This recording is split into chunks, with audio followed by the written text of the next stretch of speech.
जय श्री कृष्णा दोस्तों। एक समय की बात है, धौलपुर गांव में राजीव नाम का एक लड़का रहता था। वह पढ़ने में बहुत होशियार और काफ़ी चतुर भी था। उसने 10वीं अपने गांव से ही की और आगे की पढ़ाई के लिए उसे शहर जाना था। उसके पिता ने उसे कुछ पैसे देते हुए कहा, लो बेटा, शहर जाकर अपना ध्यान रखना और खूब मन लगाकर पढ़ना। पिताजी का आशीर्वाद लेकर राजीव शहर के लिए निकल जाता है। शहर पहुंचकर वह अपने पिताजी को खबर करता है कि वह सही सलामत शहर पहुंच चुका है।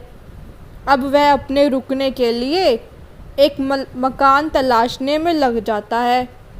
तभी मुरलीलाल उसके पास से होते हुए गुजरता है। राजीव तुरंत उससे पूछता है, भाई साहब, रहने के लिए एक मकान चाहिए किराए पर, क्या आप मुझे बता सकते हैं? मुरलीलाल काफ़ी दिनों से एक ऐसे ही किराएदार की तलाश में था।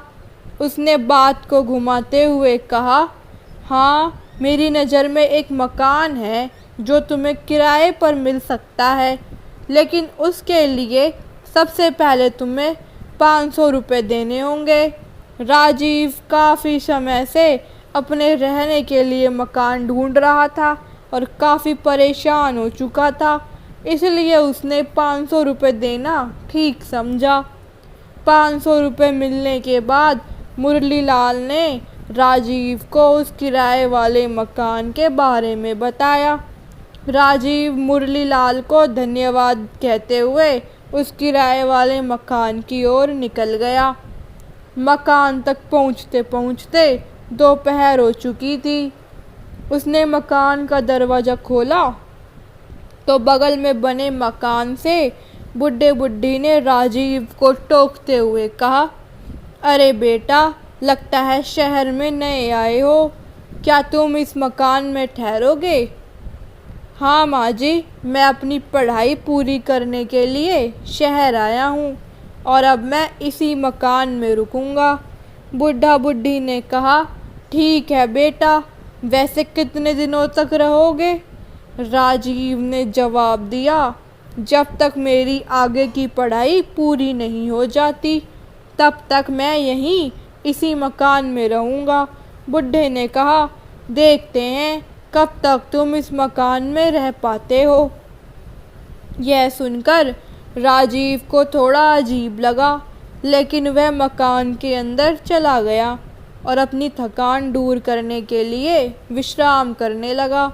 आराम करते करते कब रात हो गई पता ही नहीं चला। लगभग रात के 12 बज चुके थे।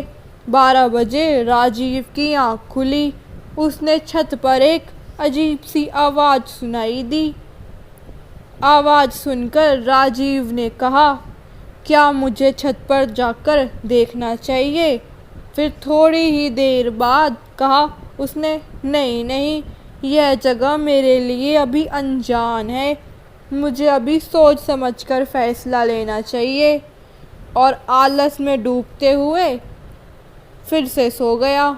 सुबह राजीव टहलने के लिए गांव में निकला। वहाँ एक ढाबे पर चाय पीने के लिए रुक गया। वहाँ पर बैठे 2 आदमी राजीव को देखकर बोले, भाई साहब, क्या तुम ही हो जो उस मकान में ठहरे हो?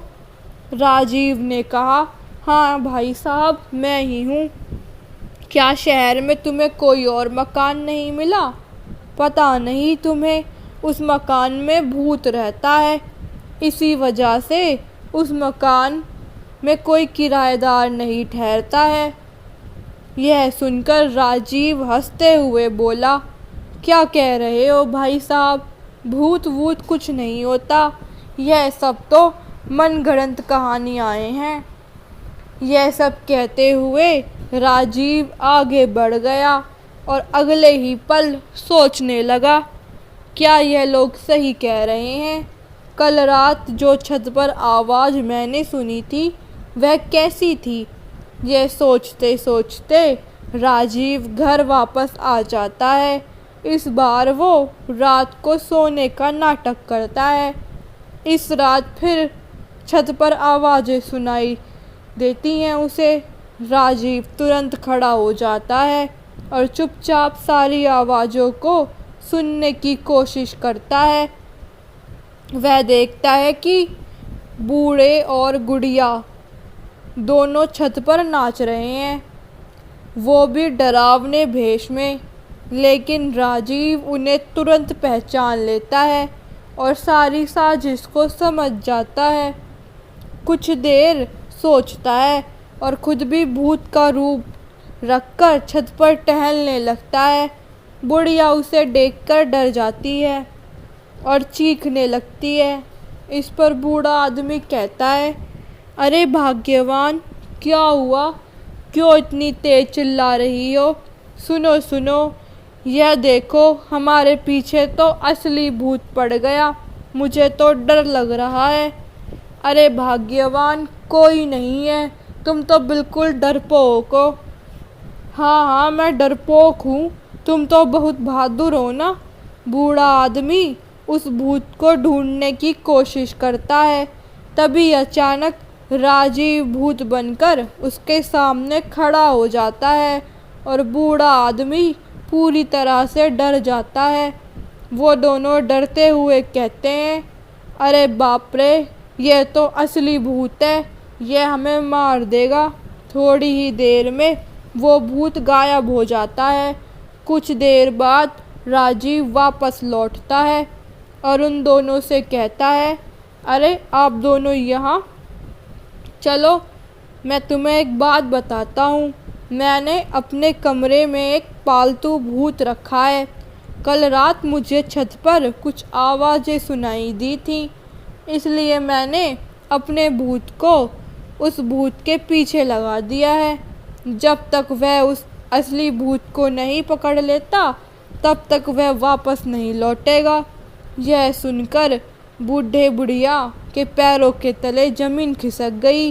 वह तुरंत माफ़ी मांगते हुए बोले, बेटा, भूत वूत कुछ नहीं है। कल रात हम दोनों ही छत पर नाच रहे थे और तुम्हें डराने की कोशिश कर रहे थे। हमें माफ़ कर दो। राजीव अनजान बनते हुए बोला, अच्छा, तो वो तुम थे, लेकिन तुम ऐसा क्यों कर रहे हो? बेटा, कुछ दिन पहले की बात है। इसी किराए के मकान में 3 बहुत ही बदतमीज लड़के रहते थे। वे दिन में शोर शराबा और फालतू की बातें करते थे और रात को तेज़ आवाज़ में गाना बजाते थे, जिससे हमारी नींद खराब होती थी और हम चैन से जी भी नहीं पा रहे थे। उसी दिन से हमने यह सोचा कि अब इस मकान में किसी भी आदमी को नहीं ठहरने देंगे। अच्छा, तो यह बात है। अब मुझे ये सारा सच पता चल गया है। अब मैं अपनी पढ़ाई पूरी करने तक इसी मकान में रहूँगा। ठीक है बेटा, तुम्हारा जब तक मन करे तुम इस मकान में रुक सकते हो, लेकिन एक काम करना, इस पूरी घटना को किसी और को मत बताना। ठीक है, अब जाओ। बूढ़ा और बुढ़िया अपने कमरे में चले जाते हैं और राजीव अपने कमरे में। राजीव कहता है, उन लोगों को, इन बुजुर्गों को इस तरह परेशान नहीं करना चाहिए था, लेकिन अब सब कुछ ठीक है। और उसके बाद राजीव चैन की नींद सो जाता है। तो दोस्तों, धन्यवाद। अगर आप सभी को मेरी कहानी अच्छी लगी तो मेरे चैनल को सब्सक्राइब करें, वीडियो को लाइक करें और शेयर करें।